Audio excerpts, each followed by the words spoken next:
Amikor barátokkal elmentünk focizni dühöngőkbe, ugye Ajkán is nagyon sok volt ez a panelházak közötti, ez a rácsos dühöngő, sehol nem megy ki a labda, se fent, se oldalt, és ott én mindig mezőnyjátékos voltam. Tehát én csak egész életemben szervezett keretek között voltam kapus, ahogy volt rá mód, akkor mezőnyjátékos voltam. Ugye Petúr is azt mondta, hogy nem teljesen tudjuk, hogy született ez a találat. És én mondtam, hogy ne tudnánk, hát Girassi hímvesszővel besodorta. És akkor ugye ott elkezdődött egy ilyen kuncogás, de ott még abból nem lett semmi, és akkor ugye utána ugyanannak a meccsnek volt a jelenet, amikor Kobel elcselezte, és ugye arra mondta Iván, hogy hát itt folytatott a veszőfutás. És akkor ott Petúr elkezdett nevetni, én is, és akkor Iván is elkezdett nevetni. Szegény kamera nem nagyon tudott hol fordulni. Igen, és akkor ugye annyit tudott mondani az Andris, hogy akkor nézzük meg a Juventus Benfica elleni mérkőzését, és az a meccs az úgy lement, hogy mi nem bírtuk abba hagyni a 3-4 perc, és utána úgy kezdtünk el beszélni a Benfica Juvéról, hogy nem is láttuk. És akkor Szoboszlai Dominik. Nem tudom, zseni, vagy nem, mert őt csak szerintem csodálni lehet, de úgy minden nemében, tehát ugye ez a humoros kiszólásaitól kezdve a pályán azt mindenki látja. De az, hogy tényleg a reklám szerepei, az mondjuk ott a Mekiset, azt majd egyszer meg kell tőle kérdezni, hogy élsportolóként a Meki az, én soha nem járok Mekibe, úgyhogy... Lehet, hogy építkezett, na hát nem tudjuk, hogy... Igen, és hogy az, hogy ő annyira jól építi az egész arculatát, ami szerintem a magyar sportoló sose tette. Velem nagyon nehéz röviden beszélni. Én nem voltam még olyan podcastben, ahol no worries. Ennek pont ez a lényege, csak nem akarom azt, hogy másfél legyen, és valaki azt mondja, hogy na hát ebbe azért nem kezdek bele, hanem akkor úgy csináljuk, hát hogy 45-50, amit még megnéznek. Elvágjuk, és akkor jön egy második, folytatjuk. Ezzel csak a Fridi nem foglalkozik. Jó, de a Fridi olyan, hogy őt nem tud, tehát őt ha picit félre rakod, úgyis folytatni fogod, mint egy jó könyvet. Igen. Tehát most Fridit végignéz, az 4 rész pont mikor hívtunk téged, azon gondolkoztam, hogy de fasza, hogy pont akkor megy a gula. Hogy ez így annyira olyannak tűnik, hogy elhívjuk a kapust kérdezni ilyen tök komoly dolgokra. 4 olyan kérdést tett fel, amit most nem rakok itt fel azért, mert ő feltette, hogy ne az legyen, hogy majd a Friderikuszékat, hogy miért pont most? Ja, hát ez a podcast világnak ez egy nagyon nagy nehézsége, hogy... Nem tudod, mikor ki fog hol megjelenni. Így van, lehet, hogy egyszerűen nem tudod, hogy és lehet, hogy te most kérdezel, én beülök valahova, és az azonnal lehet, hogy az élő lesz. Te meg holnap rakod ki, és borul. És te kérdeztél előbb, és a kettőnek nincs is összefüggése. Én ebbe futottam már bele. Igen, nagyon nehéz. Mondjátok, és hiába írod meg kommentbe, hogy de tesó, hamarabb vettük fel. Az van, hogy persze, hogy ne. Igen. Na, honnan megyünk most tovább? Onnan megyünk tovább, hogy Zidánnál igen, de most kapok képet, nem? És most kapsz, viszont... Melyiket? Nem. Hát egy másik fajtát.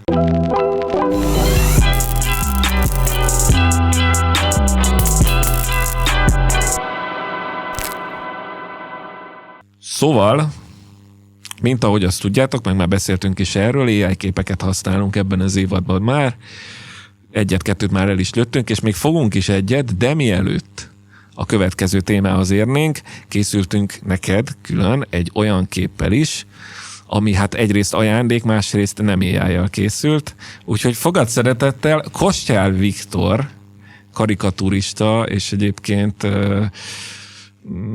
illusztrációkat is szokott készíteni könyvekhez, egy művész csinálta. És ő debreceni?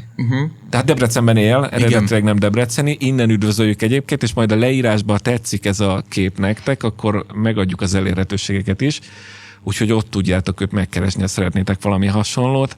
Nem tudom, hogy mit szólsz hozzá, de megpróbáltuk ugye a személyiségedet is egy kicsit kihangsúlyozni. Nagyon jó. Benne.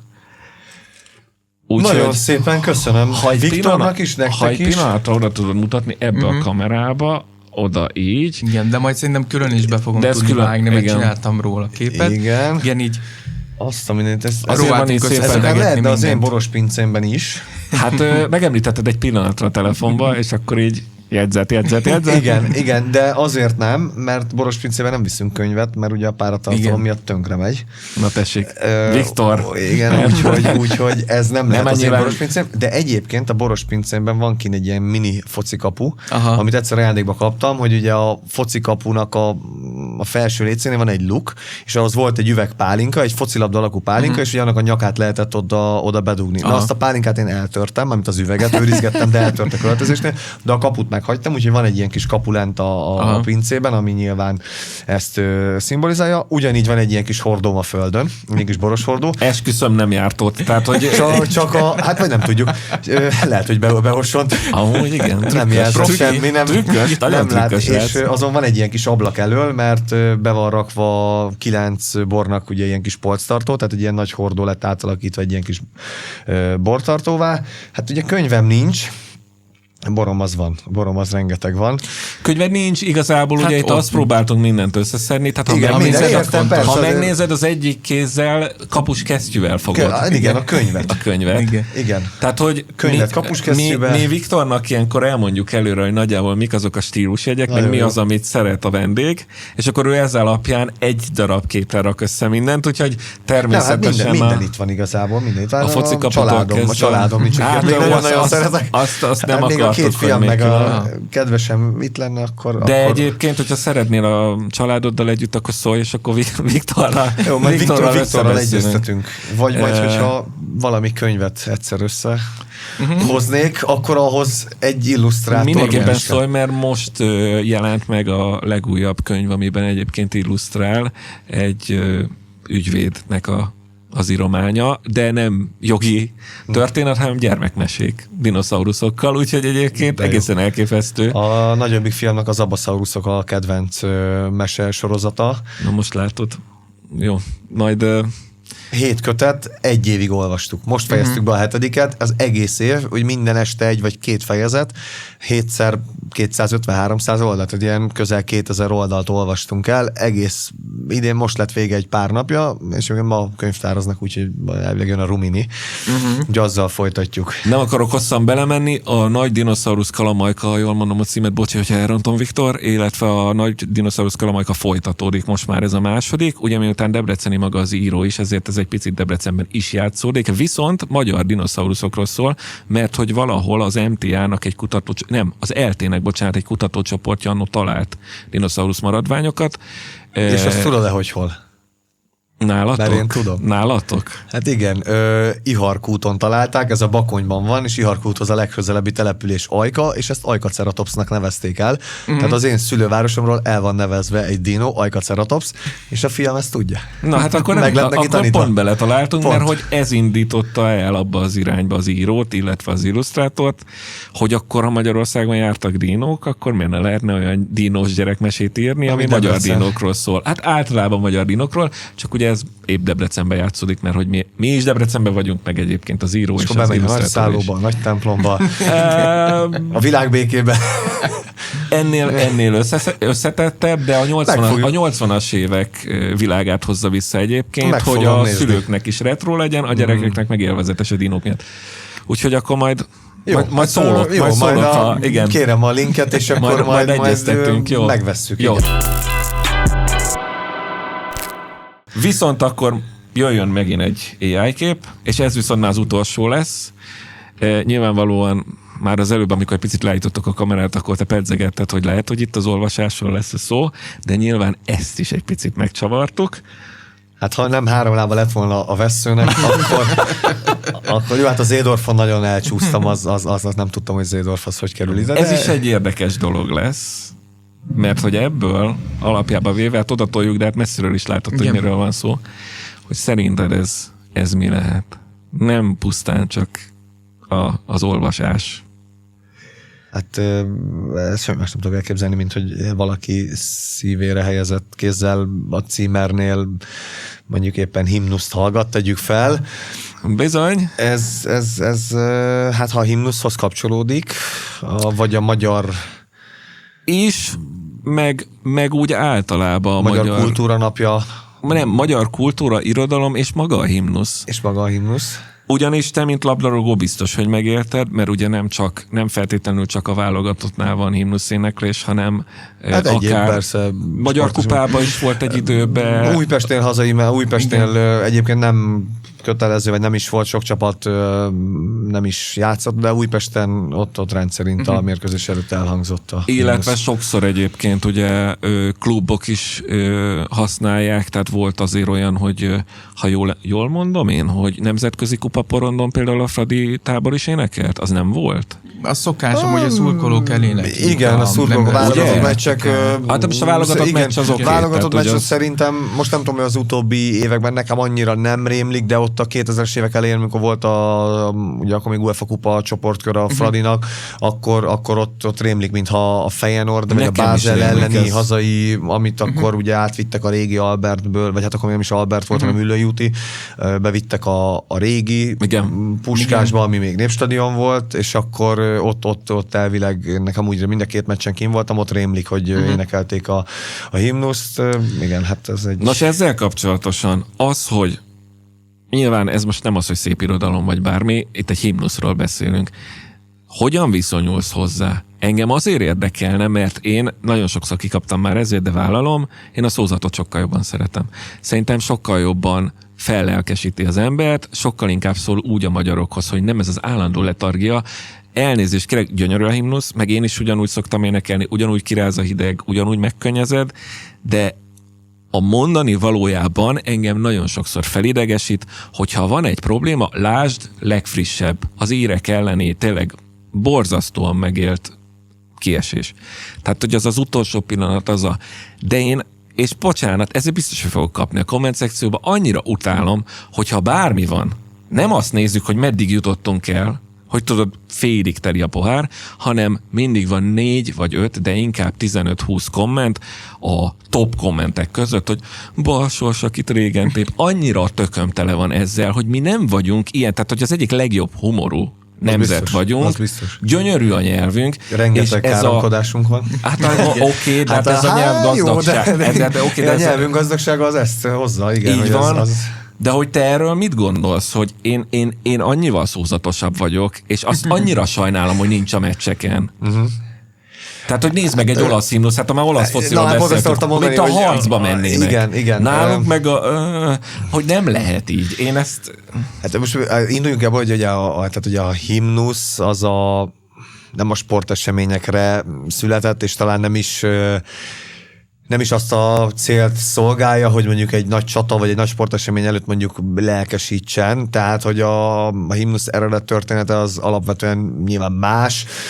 A történelmünknek rengeteg olyan negatív eseménye volt, ami miatt mondjuk Kölcsey úgy ítélte meg, hogy ez a magyarságnak a szenvedés történetét így egy dalba foglalva, ő ezt így élte meg, az, hogy aztán ez lett megzenésítve, és ez lett a mi himnuszunk. Én ezt azért nem szeretem így a focival párba hozni, mert ugye a kettőnek így, ilyen aspektusban nézve semmi köze egymáshoz, egyszerűen minden országnak a saját himnuszát játsszák sportesemény előtt.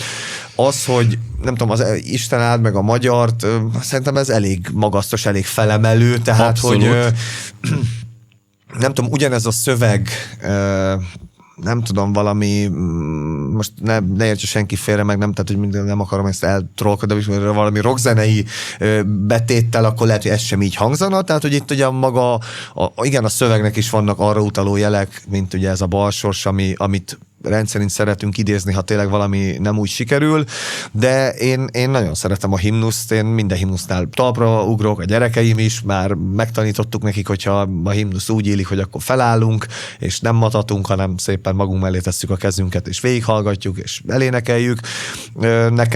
Nekem fontos igazából így a himnusz ilyetén való tisztelete, meg megélése. Ugye a szózat az jóval kevesebbszer csendül fel, és amiatt, hogy mondod, hogy a szózatnak esetleg inkább helye lehetne mondjuk egy sporteseményen, én szerintem ez az űr, és ezt most gondolok először erre, de hogy ezt az űrt hivatott betölteni mondjuk a nélküled, ugye az ismerős arcoktól, hogy egy szintén a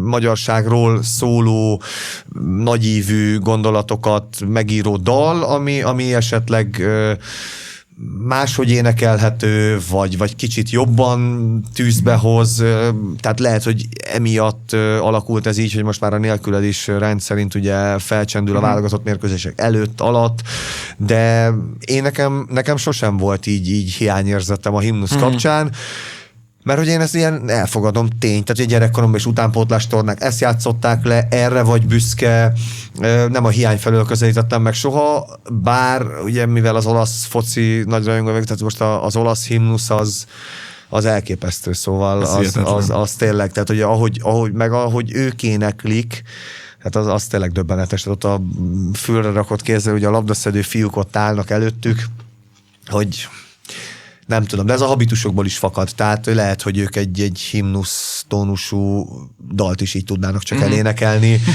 mi meg lehet egy olyat is máshogy, nem tudom. Most a sírva vigad a magyar ugye egy híres gondolatunk, vagy tehát ugye valahogy... Igen, csak ezek valahogy kialakultak, tehát én tudom nagyon jó, hogy nem véletlen alakul ez így de ki. nyilván, mint ahogy a himnuszról is beszélünk, hogy teljesen egyértelmű, hogy voltak olyan történelmi aspektusok, ami alapján ezt így hát igen, csak ezt eldobni már ezen a ponton. Nem, most nem is azt mondom, nem a szádba adom véletlenül, nem azt mondom, hogy nem, én is szeretem a himnuszt, meg ahogy beszéltük, hogy nekem is libabőr, mindenkinek felállsz és örömködsz, és nekem mindig ez jut eszembe, hogy közben pont a sportpályákra annyira hiányolom onnan a szózatot, mert szerintem olyan szinte, tehát annyival jobban látnám ezt, lásd kommentekbe egy ilyen után. Most itt dúdolgatom magamba. Hogy az tényleg arról szól, hogy valahogy az nekem sokkal közelebb van ez az ilyen harc, és felspannoljuk magunkat, és pedig az sem egy ilyen úgy üvöltött, hogy tehát nem a tantarantarantattan, nem így indul el. Nem, de valahogy... Most csak azért gondolkozom, amit mondasz, hogy egyáltalán lenne választásunk, mert hogy nem tudom, hogy létezik-e arra lehet, hogy nem. szabály, hogy egyébként, mert minden országon megnevezi a saját himnuszát, és hát azt hát nyilván nem azt nem csak sporteseményeken játsszák le, hát állami nemzeti ünnepségeken is mindig az hangzik, és hogy most nem tudom, ugyanez a németeknél, az olaszoknál, tehát hogy innentől szerintem nem is lenne választás az, hogy mondjuk egy sportesemény, az, hogy a te ötleted nyomán egy kezdeményezés indul, hogy akkor hát akkor most nem tudom, a himnusz nyilván a csapat feláll, és meghallgatják a himnuszt, és utána meg a szózatot 60 000 ember elénekli. Én azt nagyon adnám. Tehát ha már a nélkület bekerült így, hogy először ugye ment a Dunaszerdahelyen nagyon sokáig, ezért mondom, és hogy... akkor jött be szépen, most már válogatottnál is elkerülhetetlen, meg nem is baj, hogy ott van, tehát az tök jó, amikor már mondjuk egy közvetítés elindul, és amíg még sehol nincs még himnusz, meg még ki se vonultak, vagy még esetleg a srácok még ott melegítenek, akkor megy a nélkület, tök jó hallgatni azt, hogy egy ekkora arénába ennyien éneklik. Csak én pont azt mondom, hogy vagy az elején, vagy a végén nem lehetne egy kis szózatot légy, mert én annyira szózatos vagyok, és egyszerűen régen tudod, pont eseményeken, ami nem sportról szól. Hát van ez az onlinepetíciók.com, vagy valami ilyesmi, szózatokat a magyar válogatott meccsére. Nem, szózatot is. Szózatot is, igen. A magyar válogatott meccsére. Mellé szózatot is. És a komment szekcióban is az legyen, hogy hazárnak rendületlenül, ne az, hogy balsos, akit régen többen ettől. Fú.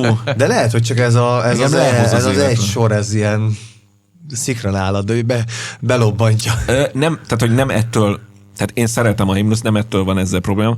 Nekem az, hogy egy eleve sokszor a negatív gondolatokra, a depresszióra, a picit ilyen melankolikusságra hajlamos embereknél, ez még szerintem így rátesz egy lapáttal, hogy a sporteseményeknél olyan egyszerűen be lehet dobni, és hogy nem azt nézzük a fonákját, hogy egyébként de büszke vagyok, hogy eddig eljutott valaki. Jó, de akkor induljunk ki abból, hogy igazából 11 ember van, de stábostól mindenestől 30, akit ugye a himnusznak mondjuk a hangzása, vagy a szövege, az mondjuk befolyásol, és ez mondjuk problémát okoz, ezek a játékosok, stábtagok, de hogy egy játékost ez már szerintem nem mozdít el sem erre a meccs előtti pillanatban, sőt, felemel, büszke vagy rá, hogy ezt hallgatod, nem azon töröd a fejed, hogy jobb lenne más, vagy a költség ott, nem tudom, ezt a sort erre csináltam volna, hogy akkor mennyivel jobb lenne. Tehát, hogy ez lehet, hogy a nézők körében, vagy a komment szekcióban egy nagyobb hiányt szül,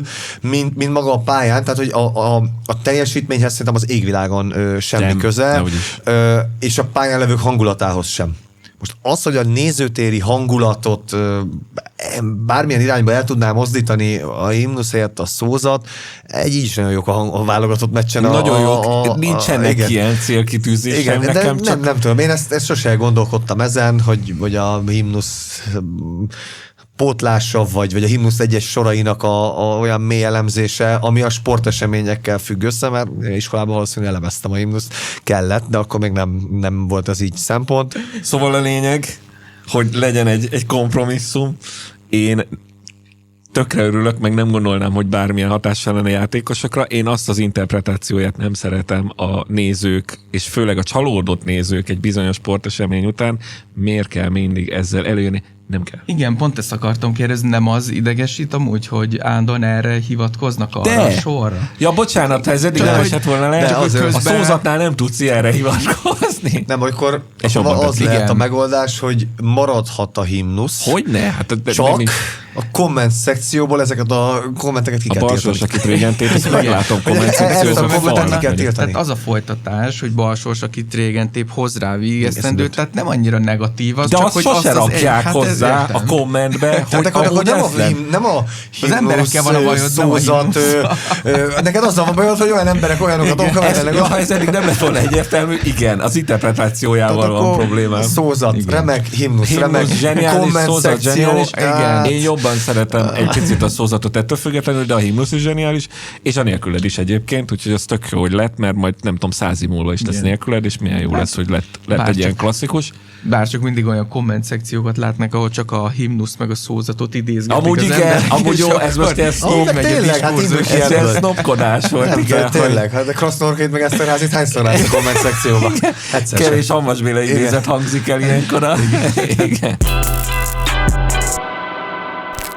Onnan indultunk, hogy miket szeretsz, és akkor a kávétól kezdve a futballon át eljutottunk az olvasásig. Volt már itt az, hogy mit dolgoznál fel mondjuk, mint filmes adaptáció, vagy volt arról is szó, hogy mondjuk lásd himnusz, szózat és egyebek, mint írók mit értek el.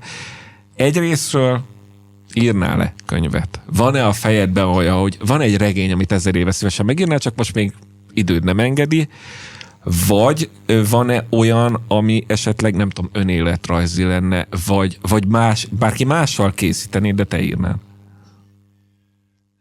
Igazából ez a kérdéshez mindig úgy állok, hogy amikor egy nagyon-nagyon jó könyvet olvasok, akkor biztos, hogy soha nem fogok írni, hiszen ilyet nem tudok írni, fölösleges. És aztán, nem tudom, eltelik pár hónap, elfeledkezem erről a nagy volumenű élményről, meg íróról, és azt mondom, hát miért ne, hát igazából meg lehetne próbálni, és ez így folyamatosan motoszkál, de ugyanerre a kérdésre 3 évvel ezelőtt egy sokkal határozottabb nemet mondtam, mert hogy nem szeretnék írni, mert valószínűleg nem tudok írni. De közben meg azt érzem, hogy ugye nyilván azt, hogy minél többet olvas az ember, annál inkább azt érzi, hogy ő is írhatna. Minden író úgy kezdi, hogy először olvasó, aztán a 100. meg az 500. könyve után elkezd azon gondolkodni, hogy de jó lenne írni. Írni nem lehet olvasás nélkül, tehát ha egyszer írok, akkor a helyes sorrendbe tettem, jó sokat olvastam, aztán írtam. Jelenleg, amit látok, tehát önéletrajzot azt semmiképp. Tehát, hogy nem tudom, én nem gondolom azt, hogy én lehet, hogy tudnék olyat mondani, amit más nem, de szerintem egy önéletrajz mögé egy nagyon komoly szakmai siker kell. Szerintem ebben az országban sokan értek el nálam nagyobb szakmai sikereket a fociban, sportban. Nem gondolom, hogy ez egy helyes döntés lenne a részemről. Még támadási felület is lehetne, hogy én mit okoskodok. Mint ahogy mondtam, hogy a szakértő státusznál is számít, hogy hány meccsed van, meg mit nyertél. Itt pláne, szerintem egy életrajzi könyvnél, nyilván Gula megtehette 350 meccse, még aktív játékosként is kijött egy életrajzi kötettel, ezért ő a magyar labdarúgás történetének top 5 kapusában van. Én azt gondolom, hogy ez elég ahhoz, hogy valaki elmondhassa azt, amit 10x éve külföldi bajnokságban magára szedett. Én ezt a műfajt, ezt így még nem látom. Riporteri ambícióim nincsenek, tehát az, hogy most én kérdezek, és valakiről. Egyébként van ötletem, tehát mondjuk nem tudom azt mondom, hogyha a Dibusz Dénes egyszer abba hagyná, és azt mondja, hogy mert én a Dénest is nyilván nem a Gula egy árnyalattal talán alattad, de azért a Dini is az elmúlt 10 évben a Fradival, meg a válogatottal, amit elért, az Magyarországon kiugró, tehát hogy nem tudunk mondani még valakit, aki az NB1-ből közel 50-szeres válogatott lett, és közben 7 nemzetközi kupakört élt meg, és lejátszott 500 meccset a Fradiba, tehát ezt a 3 kritériumot az elmúlt 120 évben nem tudom hányan teljesítették, de szerintem nem sokan a Fradi történelmében sem. Úgyhogy azért a Dénes karrierje az szerintem idővel talán majd jobban a helyén kezeli így a közvélemény, mert ő is sokszor támadások keresztüzében áll. Szerintem az ő karrierje az zseniális, és hát ugye én azért sok évet töltöttem mellette, több mint 100-szor ültem NB1-ben a padon mögötte, úgyhogy azért az egy olyan szám, amit írásból is fel lehetne dolgozni, hogy akár közösen, hogy én kérdezek, és ő válaszol, de én rá tudok olyanra is kérdezni, amire lehet más nem, hiszen Hát azért... meg, hogy érted, ott vagy azért szakkommentátorként. Tehát, igen, hogy de egy riporteri feladat, vagy az, hogy egy újságírói riporteri feladat az, hogy te interjút készítesz, kérdezel, az megint egy olyan, amihez én nem értek. Meg lehet tanulni, mindent meg lehet tanulni, tehát hogy ez most olyan, nem, te beiratkozok egy ilyen iskolába, vagy jelentkezem egyetemre, és akkor ezt megtanulom, ezt a szakot elvégzem, és csinálok tehát hogy ez így. De az egyetlen, és akkor a kérdés végére hagyna, hogy az egyetlen, amit el tudok képzelni, az egy novella, novella füzér, novella gyűjtemény, amiben nyilván minden egyes novellának a foci, a központi eleme valahogy. Vagy egy focistáról szól, vagy egy ott felejtett labdáról szól, tehát bármi, teljesen mindegy, de hogy a foci mint motívum, az mindegyikben megjelenik, és ha ez mondjuk úgy van kronológiai sorrendben állítva, hogy felnövés történet és fejlődés történet, mert először gyerekekkel történik, aztán felnőttekkel, aztán öregek anekdotáznak, akkor látom magam előtt azt, hogy egy ilyen novella füzér hogy áll össze egy ilyen már-már regényé, ahol egyébként a karakterek azok, amik miatt novella maradhat, hiszen nem ugyanannak az embernek mesélem el a gyerekkorát, mint a felnőtt korát, de a foci összeköti őket, tehát gondolhatja azt az olvasó a végén, hogy ez lehet, hogy ugyanaz az ember volt, de lehet, hogy nem. Ugye a novelláknak sajátossága, hogy nem mindig van megnevezve, ugye a karakter, nem kell annyira kibontani igen. És akkor egy ilyen novell, tehát ez, ami így most mondjuk azt mondom, ami így az utóbbi években így gondolkodom, hogy ez így rajzolódik a fejemben, a telefonomban, meg egyéb helyeken, én kézzel írok mai napig, tehát mindig van nálam egy toll, most is itt van, gyönyörű, mindig van nálam toll, meg egy fecnit azt szerzek, én mindent leírok, én nem tudom, grafomán típus vagyok, és azt el tudom képzelni, hogy majd egyszer így leülök, és akkor elkezdem papírra vetni. Ami most is megtörtént, mert rengeteg jegyzetem van, ilyen-olyan fecnik, gyűjtöm őket egy mappában, és akkor lehet, hogy valami majd egyszer összeáll, de hát ez még nem látom rá nem látom magam elég ügyesnek ehhez, tehát ehhez biztos, hogy valami írótanfolyam, íróképzés, valami kellene, arra szükségem lenne, meg hát idő. Ugye. Tehát akkor azt úgy kell elképzelni, csak erre kíváncsi vagyok, hogy eszedbe jut akár csak vagy látsz mondjuk az utcán egy olyan sztorit, vagy csak egy néhány másodpercet, ami beindítja az agyadat, és akkor azt gyorsan leírod egy-két mondatba, hogy itt mi történt, és akkor futhat ki mondjuk, igen, hogy ez ne felejtődjön. Igen, nagyjából így, igen, tehát ez a jegyzet az annak szól, hogy ne felejtsem el. Ugye sok esetben feljegyzem magát a benyomást, hogy mit tapasztaltam, és aztán onnan egy-két gondolattal átvezetem oda, hogy mi a vége ennek az egésznek, hogy én mivel kapcsoltam össze gondolatban, és a vége az sok esetben egy valós személyhez vezet, egy valós eseményhez vezet, hogy akkor én ezt így összekapcsolom, de ez leginkább ugye olvasmány élmények közben jelentkezik, amikor olvasok egy szöveget, és akkor a szöveg olvasás közben azt mondom, hogy hát ez egy tök jó, hogy nem tudom, hogy a karakter mondjuk ilyen helyszínen bukkan fel, mert ide ebbe a környezetben én is be tudnék illeszteni egy focistát, aki ugyanezt már picit máshogy reagálja le, tehát ugye nyilván az irodalom az plagizálás, ezt tudjuk, tehát hogy itt nagyon nagy dolgok nincsenek, az ember elolvas 500 vagy 1000 könyvet, aztán ír egyet, amiben mindenhonnan összecsipeget valamit, mert senki nem talál ki újat, tehát hogy egymástól lopnak az Igen. írók is. Ugye ez De a legjobbaktól nem szégyen. nem, de hát persze, meg hát ez így működik, inspirál, ők inspirálnak, hát ez bármilyen író feltűnik a színen, Hogyne, és hogyne. annyiból azt mondják, hogy hát igen, hogy látszik, hogy fiatalon Ez Hemingway olyan, hatott mint rá. igen. Hát persze, hát ha valaki Igen. elolvas 20 Hemingwayt, nem tud, De és ez- imádja, de ez- nem tud de nem ez úgy film- érni, ez mint filmnél Hemingway. is Hát ez minden filmek, Igen, hát az igen. edzőkre is azt szokták mondani, Ha, hogy ja. folyamatosan szedegítik el egymástól Hát mint most ugye különböző... a Guardiolának a bébiei, hogy minden ligában ők állnak az élen. Igen. Ugye most nem tudom, hogy az első két helyen, mondjuk most Maresca talán már nincs, nem tudom ki éppen az aktuális második, de ugye Arteta Maresca, Igen. akkor ugye Company, és ki van még? Várjunk. Ja, éppen Xabi Alonso vezetett még, azt hiszem, hogy Xabi Alonso még akkor Real vezetett, mondjuk ő már nem, mert azt lecsúsztak most a napokban. Meg volt még Na jó, valaki. de tavaly a Leverkusennel. vagy Igen, tavaly igen, de hogy előtt. öt edző volt, akik így úgy a Guardiola iskolában, és ő ugye játékosai voltak, Igen, tehát igen, hogy igen. és akkor még hol vannak azok a volt kollégák, vagy akiket inspirált. Igen. Hát ez ilyen, az irodalom is ilyen. Az biztos, hogy a szókincsed az megvan hozzá, az olvasmány élményed az egyértelműen megvan hozzá, úgyhogy akkor kívánom, hogy ezeket a novellákat már egyszer. Önbizalmam, az nincs hozzá.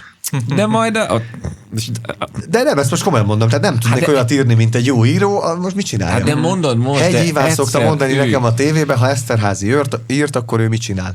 Hát mondom, én ugyanúgy a Messi focizik, én mit csinálok? Hát ez ugyanez. Na de pont, de hát ez a jó hozzá. Na most megint a fonákról kell nézni, hogy félig tele a pohár. Tehát, hogyha hogy van Messi, akkor érted, Ha van hasonlítsuk Messi, akkor bármit. senki ne focizzon? Igen, tehát Vagy ha pont- már Eszterházy írt, senki ne írjon? De Hát én pont is ez tudom, a persze. Hát lényeg. igen. Elkezdesz írni, és aztán kiderül, hogy Jó, hát... apránként egy-két embernek sok- utasd meg. Azért azokat, akiket elmondtál, hogy kivel futottál össze, kivel irathatod alá ki, azért ez még az utolsó, hogy pár percben mondjuk már el, hogy Mucsi Zolinak te vagy a kedvenc kapusa, és ezt a saját önéletrajzi könyvébe leírta. Hát ezt úgy, hogy Mucsi Zoltánnak, bocsánat. csak- Igen.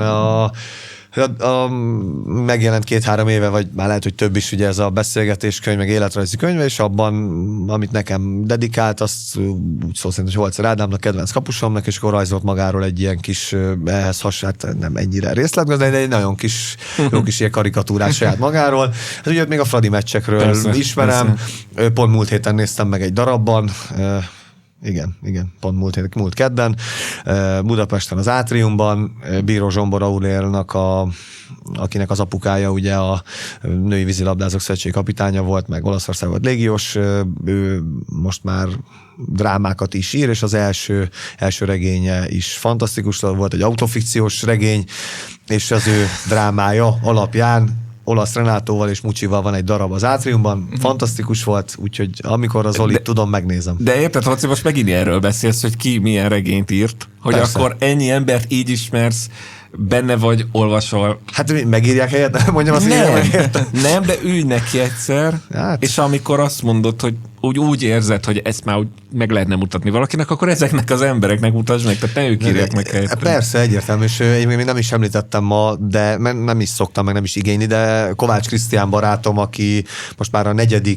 regénye fog megjelenni, ő vele évekkel ezelőtt úgy futottam össze teljesen véletlenül, hogy útközben lerobbant az autó, amivel utaztunk csapattársakkal, és le kellett mondanom egy programomat, ezért cserébe felszabadult 1-2 órám, amikor meg elmentem egy könyvesboltba. És Krisztián ott dolgozott, mi ott összeismerkedtünk, és a 2., 3., 4. regényének a szövegét azt már engem kért meg, hogy ilyen olvasó szerkesztőként javítsak bele. Mindegyiknek a végén megemlített, megköszönte a munkámat, és az elején volt a kérdés, hogy ugye kinek a könyvét vinném filmre, hát nem lenne szép, ha nem említeném meg Krisztiánt, mert az utána beugrott. Úgyhogy én Krisztiánnak, ugye most már, hát a 4. az még nem jelent meg, az most még gondozás alatt van az a szöveg, de én a magam részéről letudtam, amit kért tőlem. Úgyhogy az első 3 regényéből ott minden csendes és nyugtalan, vagy Ablakok az ébrenlétben, ezek közül mondjuk egyet egy kortárs magyar rendező szerintem simán próbálkozhatna vele. Ha én lennék az, akkor ez egy olyan szövegek, amik ezek is ilyen családregény jellegű történetek, amik így a emberi kapcsolatok, meg a fiatalkorban összeszedett barátságoknak a fejlődéseit boncolgatja, apa-fiú kapcsolatokat boncolgat, úgyhogy Krisztián nagyon jó, őt ajánlom mindenkinek. Akkor a végén ennyi engedményt adunk, hogy nem muszáj írnod novellát, akkor rendezzél. Ennyit sikerült. Köszi szépen, hogy eljöttél hozzánk. Szerintem egy élmény volt. Én nagyon élveztem.